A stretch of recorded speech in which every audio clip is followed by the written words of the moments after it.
Dan itu didawuhkan juga oleh Rasulullah SAW. Tuba liman amana bi walam yaroni. Yang hebat itu imannya orang yang enggak melihat saya. Makanya masyhur itu, malaikat ditanya Allah, siapa imannya yang paling kuat? Ya kita, karena melihat engkau langsung ya Allah. Para nabi.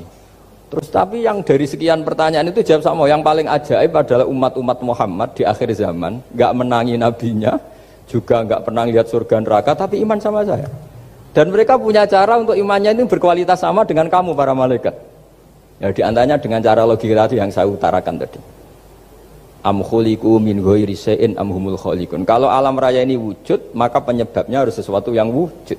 Masa sesuatu yang enggak wujud menyebabkan yang wujud.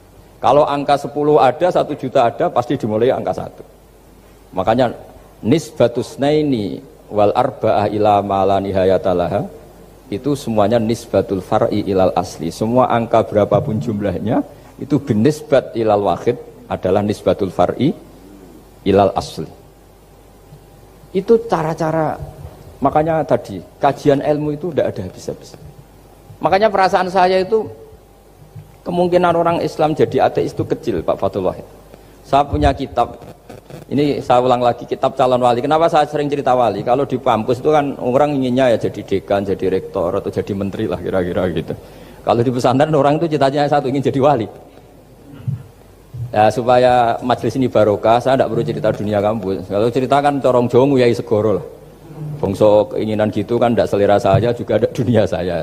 Supaya sampai dapat ilmu ya saya cerita dunia. Itu kitab, saya punya kitab calon wali lah kira-kira, atau wali sudah wali top, namanya kitab Tasbihul Fuad, karangannya Sayyid Abdul Haddad. Itu beliau cerita, di antara ceritanya itu unik. Kata beliau begini, saya itu tidak khawatir orang Islam jadi murtad, apalagi jadi ateis, karena kalimat la ilaha illallah itu sahlatun qaribah, kalimat yang mudah sekali, sehingga saya tidak khawatir orang Islam yang ketemu orang ateis, ketemu orang macam-macam, asal diajari kalimat ini secara benar. Terus beliau cerita, yang saya takut tuh mereka masalah perempuan dan harta, kalau iman kayaknya enggak. Singkat cerita yaitu di kitab seperti itu. Singkat cerita saya ketemu banyak orang yang kuliah di McGill atau kuliah di Amerika, di Jerman, mungkin di Norwegia, di mana-mana, di Australia, dan ketemu teman-teman yang di Korea Selatan juga. Mereka itu orang kebanyakan yang nyuwun sewu enggak keluarga kiai, tapi mereka enggak ada yang enggak tetap iman. Ketika saya tanya, kenapa Anda tetap iman? Padahal ada beberapa negara yang lebih stabil, lebih makmur dibanding negara yang mengklaim sebagai negara Islam. Itu cara berpikir ya sederhana. Enggak lah Gus, kayaknya kok Tuhan kok ada tanggal lahirnya? Enggak lah, kayaknya yang namanya Tuhan tuh ya awal lah. Masa pencipta langit bumi dituhani orang yang lahirnya di bumi, kayak enggak lah kayaknya. Jadi ya berpikir sederhana. Padahal ya kurang ajarnya Masya Allah. Anak ini ya dugem ya macam-macam, tapi kalau ditanya disuruh yang lain nggak mau dia. Enggak lah, kayak yang benar tetap Islam. Karena kalimat ini, yaitu tadi eksistensi Tuhan, tadi eksistensi Allah itu, la ilaha illallah itu kalimatun sahlah, kalimatun qoribah, kalimah yang begitu mudah difahami. Kenapa mudah difahami? Misalnya kita ngaji, Tuhan itu siapa? Yang menciptakan langit dan bumi. Dengan misalnya perbandingan Tuhan itu siapa? Yang lahir di bumi tahun sekian. Enak mana cara kita menerima itu? Kan keren yang menciptakan langit dan bumi. Tuhan itu siapa? Yang ada sebelum langit dan bumi. Dengan misalnya Tuhan adalah yang lahir di bumi. Keren mana itu? Nah, bayangkan kalau kita punya Tuhan Fir'aun. Sudah mati jadi tontonan kan, terus gak keren maksudnya punya Tuhan kok seperti itu. Nah ini yang katanya Sayyid Abdul Haddad, kalimat ini sahlatun qaribah. Sehingga kalimat ini pula yang kita dilatih, la ilaha illallah kalimatu haqqin 'alaiha nahya wa 'alaiha namut wa 'alaiha nub'ats atau wa biha nub'atsu insyaallah taala minal aminin. Nah, saya sebetulnya tadi datang itu tidak ingin menjelaskan ini, tapi tadi kata Pak Fathul Wahid, ilmu itu kalau dikaji tambah hari tambah mudah, karena perangkat untuk menemukan bulan itu misalnya nggak rata itu gampang sekali. Pakai teori pemandangan ya bisa, pakai teori gambar juga bisa. Kalau teori pemandangan tadi, kalau kita bisa melihat mobil 2 meter masih kelihatan 2 meter, itu dengan jarak berapa masih orisinil seperti itu. Tambah jauh, tambah tidak kelihatan, tambah jauh. Nah ternyata setelah 5 kilo misalnya tidak kelihatan. Berarti untuk jumlah 2 meter hilang per 5 kilo. Nah berarti kalau bulan masih kelihatan segitu, berarti jarak kita dan bulan kira-kira sekian ribu kilo itu bisa dihitung, itu tanpa teknologi. Makanya sebetulnya teknologi itu nyumbang itu nggak sampai 30%. Yang paling banyak ya sains tadi, pengetahuan itu yang kayak tadi orang menemukan pesawat itu kontribusi terbesar tetap pengetahuan. Misalnya pesawat dari bahan ini kalau kecepatan sekian kena angin pecah enggak, tetap pengetahuan yang menopang itu. Teknologi kan paling mengantar supaya pesawat kecepatan sekian didorong mesin sekian dengan apa begitu. Nah, pesantren seperti kita ya, saya ini dididik Mbah Mun, dididik bapak saya, buyut-buyut saya, kiai. Itu sekali alim, yang alim betulan, itu ya alim betul. Ya karena memang yang repot nih yang agak-agak dukun itu ya ribet itu. Penting rambutnya gondrong, terus terkenal gak pernah mandi, terus nanti ada orang tertentu tertarik minta doa, ini yang ribet ini, susah ini sertifikasinya susah ini karena. Tapi kalau kita ini di pesantren yang coro sertifikasinya jelas. Jadi berani jadi Gus harus bisa baca Mu'in gitu, berani jadi Kiai harus bisa baca Wahab. Aturan mainnya jelas kalau di ini. Yang repot tuh yang sebagian itu aturan mainnya tidak jelas. Terus promosinya itu pernah datangi menteri loh, pernah datangi wah ya ribet kalau ukuran keren tuh didatangi apa? Menteri atau pejabat. Saya teruskan ya, karena ilmu itu harus menyelamatkan kita sampai di depan Allah Subhanahu wa Ta'ala. Nah, ketika kita menyifati Allah itu az-zahir, zat yang begitu jelas. Itu kalau kita kan kok begitu jelas padahal nggak bisa dilihat, terus kita sendiri tidak pernah melihat. Tapi eksistensi Tuhan sebagai Tuhan, yaitu al-wajibil wujud, itu jelas sekali karena nggak mungkin suatu yang wujud diciptakan oleh yang tidak wujud.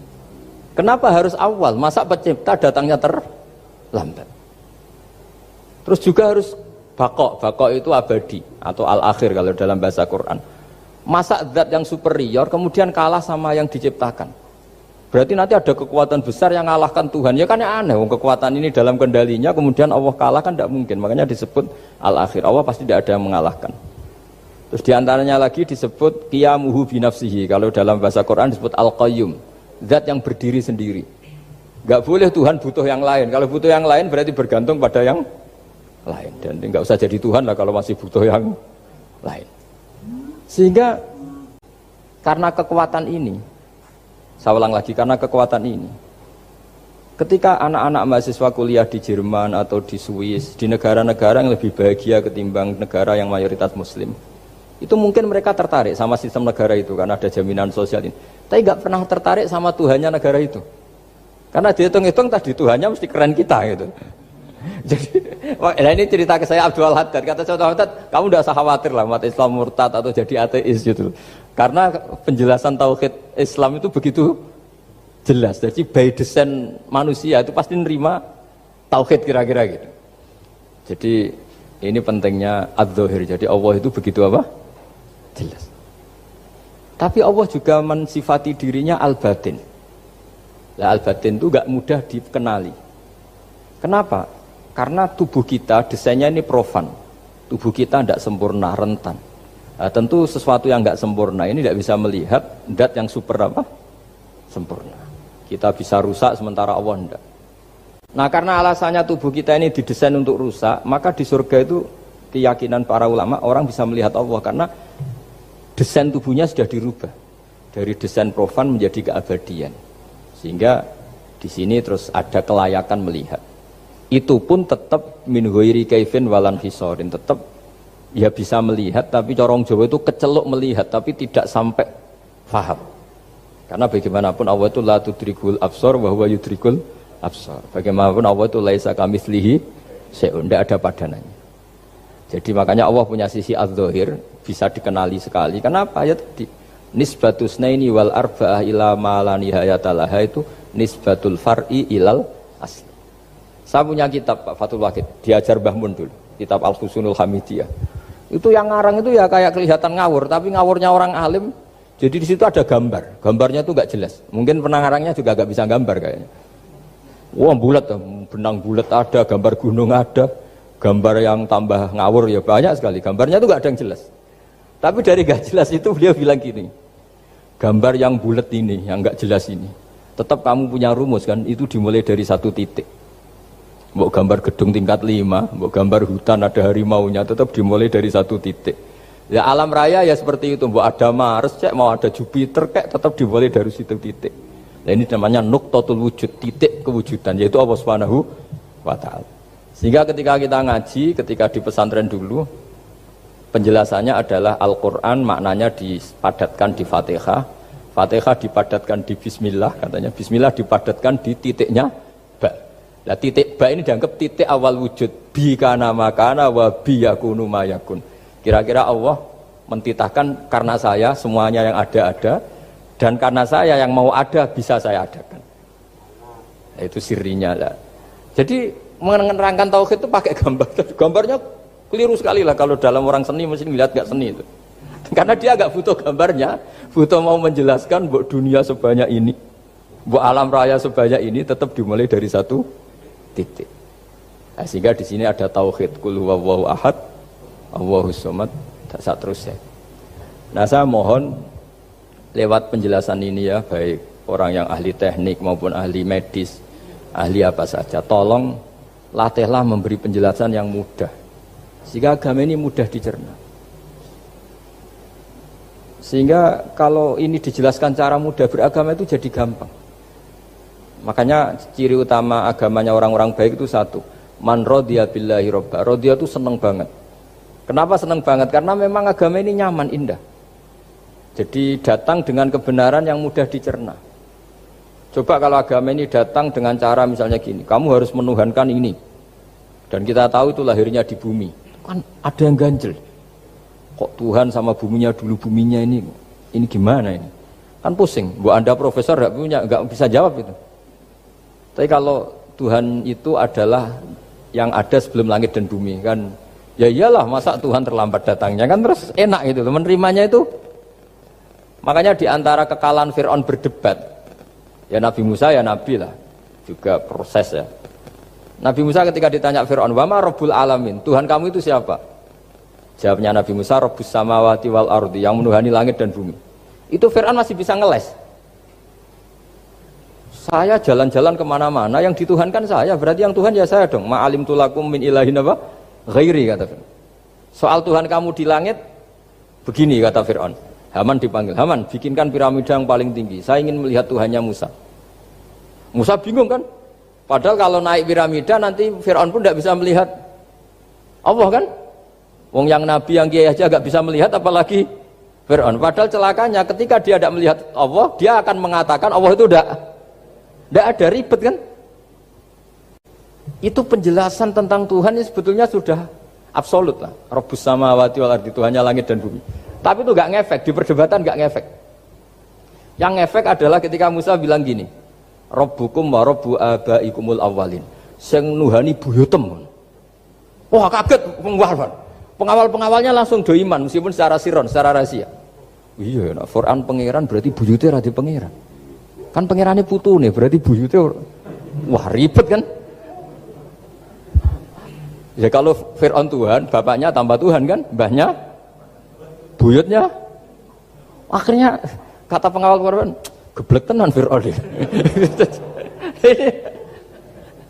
Artinya apa? Kadang argumentasi yang sudah benar, yaitu Tuhannya langit dan bumi kan ya benar lah. Tapi itu tidak ngefek, di perdebatan tidak ngefek. Yang ngefek adalah ketika Rabbukum wa rabbu abaikumul awwalin, yang nuhani nenek moyang kamu. Orang mulai mikir kalau Fir'aun itu Tuhan, lalu nenek moyangnya Tuhannya siapa? Jadi ini seninya, makanya diantara syarat Nabi, jadi Nabi itu sidik, amanat, tabligh, fatona. Fatona itu ada kecerdasan. Dulu Nabi ya sering dibully, jangan kira Nabi itu enggak sering dibully, sering juga Pak Rektor. Jadi ada unta itu kena kudis. Kudis itu ya jenis penyakit menular lah. Nabi dengan teori tawakalnya, Nabi itu punya dua teori, kadang pakai teori tawakalnya, kadang pakai teori preventif. Makanya Nabi pernah ngendikan kalau ada penyakit menular di situ, kamu jangan di situ. Itu pakai teori preventif. Tapi kadang Nabi pakai teori tawakal. Nabi menghentikan la adwa wala tiarutan, tidak ada penyakit menular. Terus orang-orang yang ya usil lah kira-kira gitu, ada unta kena kudis, dijejerkan yang waras. Ternyata yang waras ikut kudisen lah, ikut sakit. Senang orang ini. Ya Rasulullah, ini saya jejerkan ternyata yang nggak tertular jadi tertular. Padahal engkau bilang nggak ada penyakit menular. Nabi jawabnya lucu. Faman a'dal awwala. Kalau yang pertama ini tertular siapa?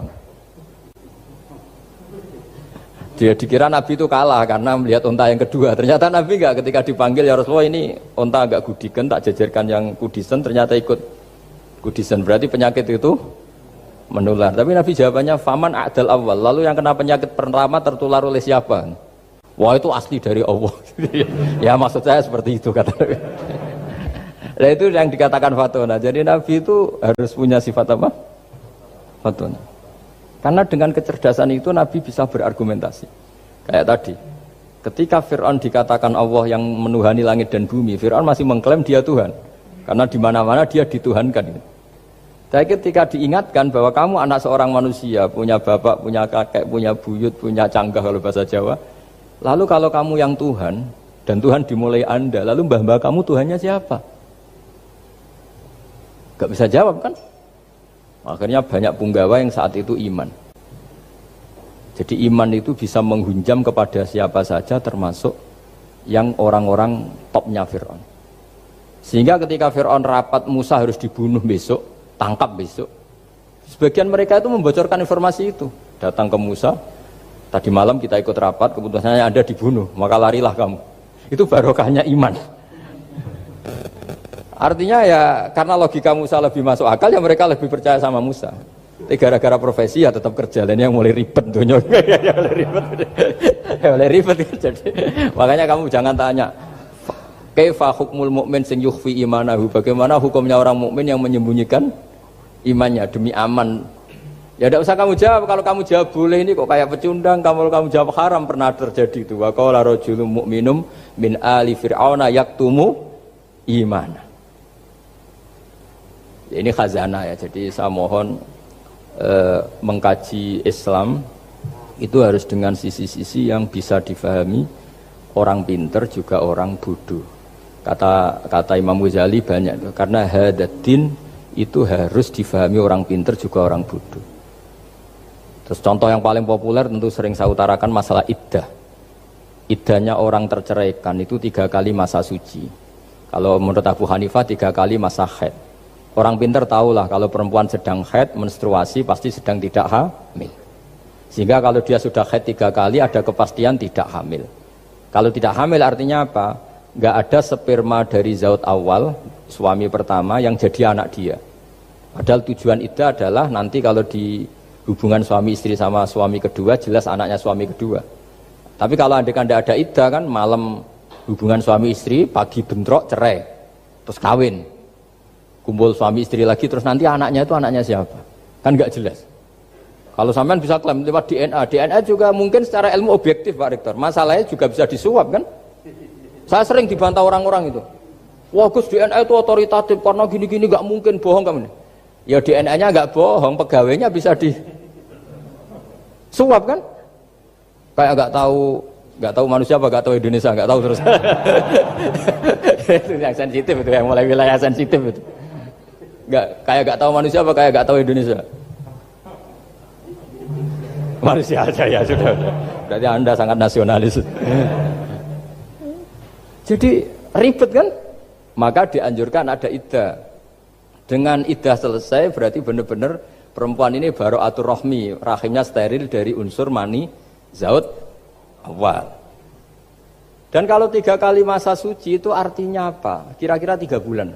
Kira-kira ya. Wal mutallaqatu yatarabbasna bi anfusina salah satu apa? Huruf. Pertanyaannya kalau 3 bulan, andai kan tidak pakai teori ilmiah, menstruasi itu sudah teori ilmiah.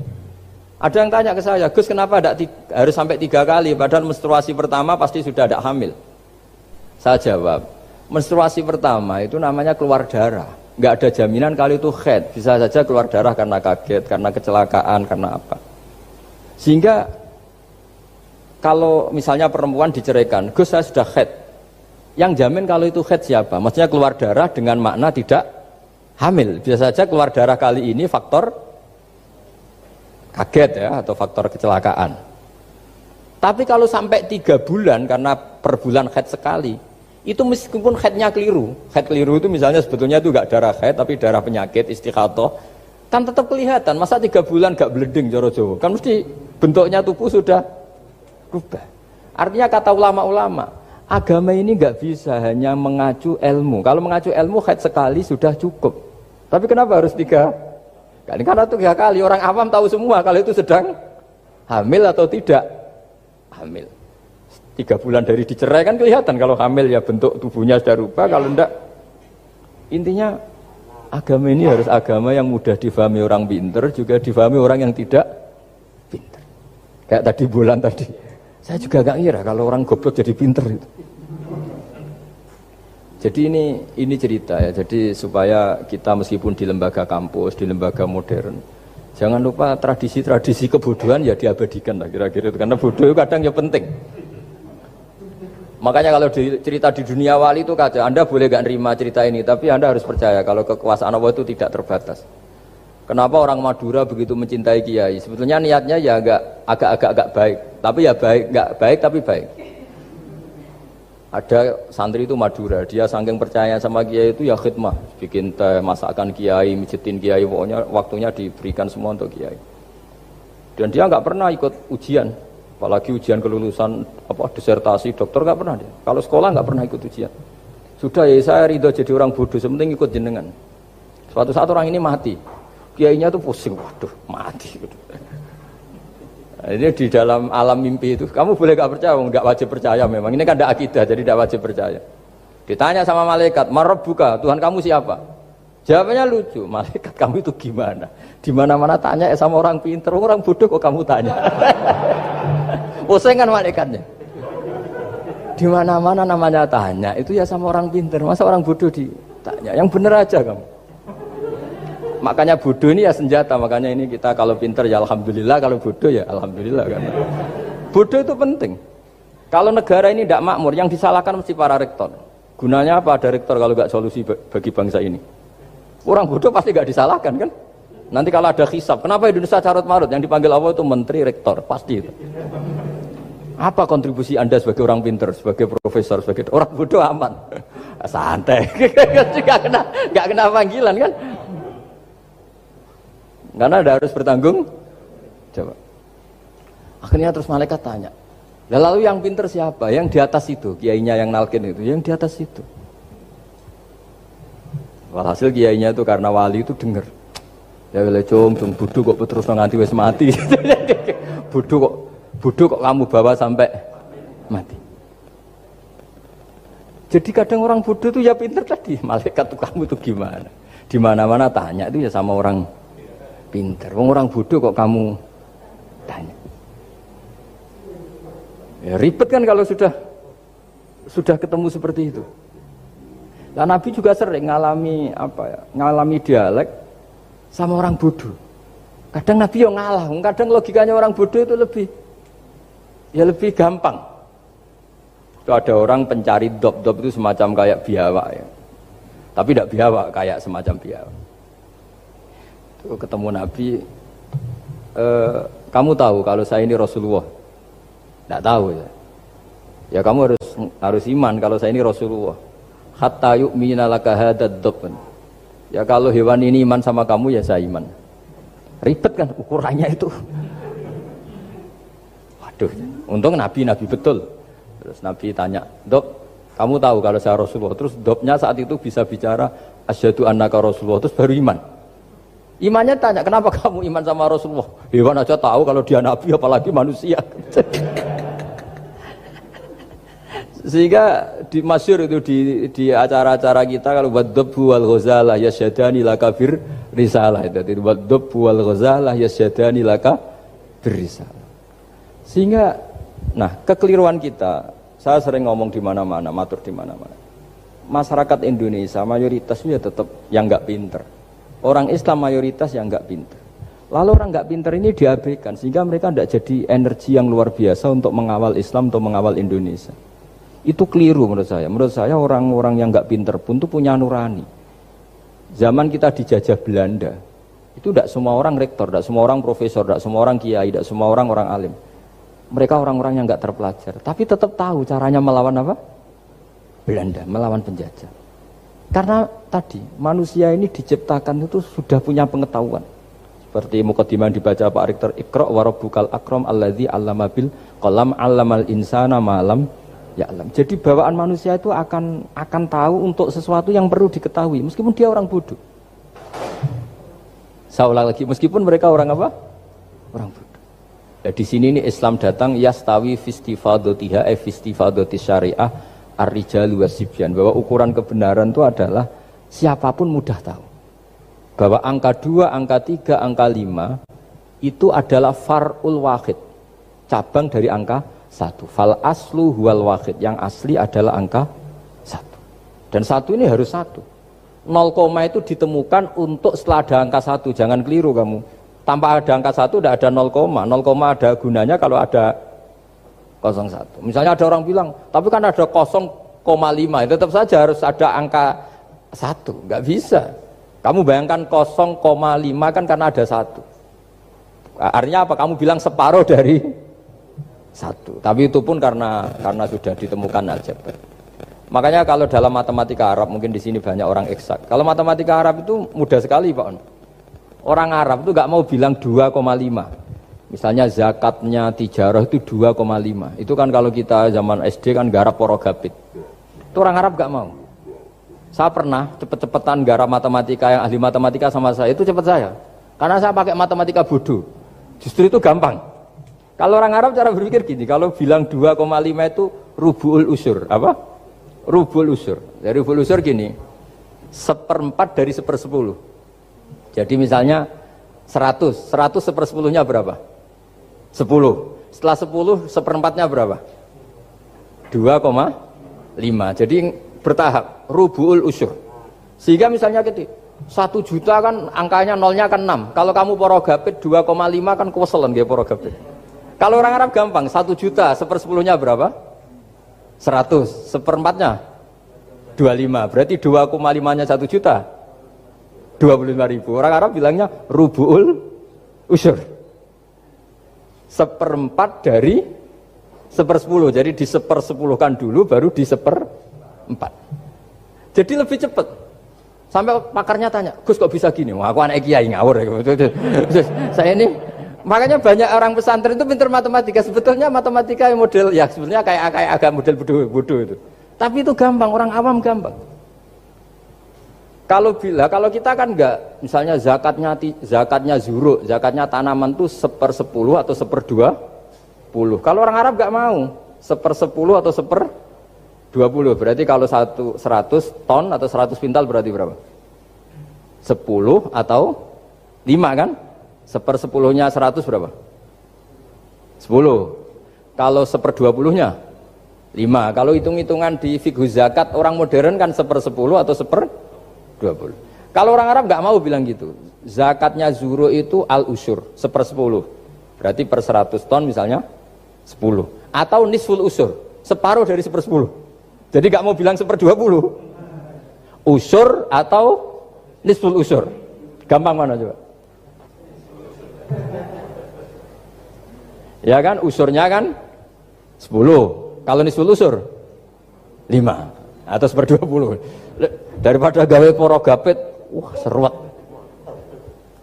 Jadi kita ini yang kelihatan goblok matematikanya ya pinter juga gitu. Meskipun juga tetap goblok karena ada nekuni gitu. Sehingga di pondok itu ya dulu diajarkan faraid, falak itu ya gampang sekali karena memang hitungan Arab gitu. Kalau bilang 2/3 itu sulusani apa? Jadi 6. 2/3-nya 6 berapa? 6 sulusnya berapa? Sepertiganya 2. Nah, sepertiga itu sepertiga 2 kali. Berarti berapa? 4. Ya, 6 itu 2/3-nya kan? Pokoknya bahasa Arabnya sulusan. Kalau orang terjemahnya berapa? Kalau orang 2 kali sepertiga, Pak. 2/3. Sulusan itu 2/3.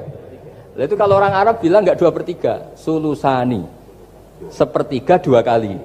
Jadi 6 di sepertiga dulu 2. Nah 2 itu 2 kali. Berarti berapa? 4. Jadi itu. Nah Quran itu ya kira-kira gitu. Jadi kelihatannya goblok, tapi itu pinter itu. Yang porogabit kelihatannya pinter tapi tidak pinter. Ukuran orang pinter yang mempermudah yang sulit, jangan mempersulit yang mudah kan itu.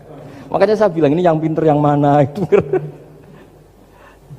Nah, saya kembali lagi ke tadi. Jadi agama ini datang dengan sebegitu mudah. Sampai matematika yang katanya sulit, itu matematika Islam itu mudah sekali. Karena tadi, misalnya kalau 1 miliar zakatnya 2,5% berapa?